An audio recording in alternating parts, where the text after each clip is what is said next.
Hello, people, and welcome back to another episode of Old CAC Reviews. Today, we're going to be talking about the 501st Trooper. Now, fun fact about the 501st Trooper, aside from being one of the more common old CAC figs, I believe, currently in the community that I know of, there's, I believe, 8 of them. And so, yeah, they're a pretty common figure. Definitely one of the cooler ones, though. So I have with you here, I actually own 5 old CAC 501st Troopers. There are 2 different versions that I have, and I decided to put one of each on the screen so I can see the difference. The shading and color obviously is different. This one's a bit of a more kind of,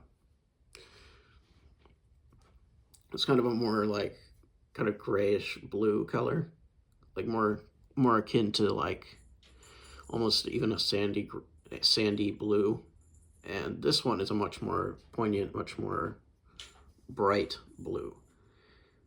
Not really sure which one is more accurate. I'm leaning towards the one on the right, but I'm not quite sure. And so, yeah, there's 2 different ones that I have. And the one on the right is from 2010, and the one on the left is from, I believe, 2008. So, as you can see, the one from 08 definitely has a lot more wear and tear on it. It was not in the best condition when I got it. There's a bit of water damage and such, but for the most part, it's still intact. Oops. And that's just what the back looks like. It's just a sort of generic clone back based on the Lego template, and this one also has pretty much the same thing. You also notice another difference between the 2 of them is that the one on the right has a sort of square leg pattern that's heavily inspired by the actual Lego knee pads that were released for clones.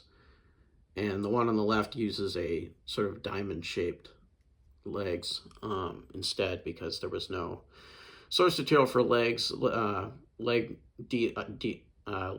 the word I'm thinking of?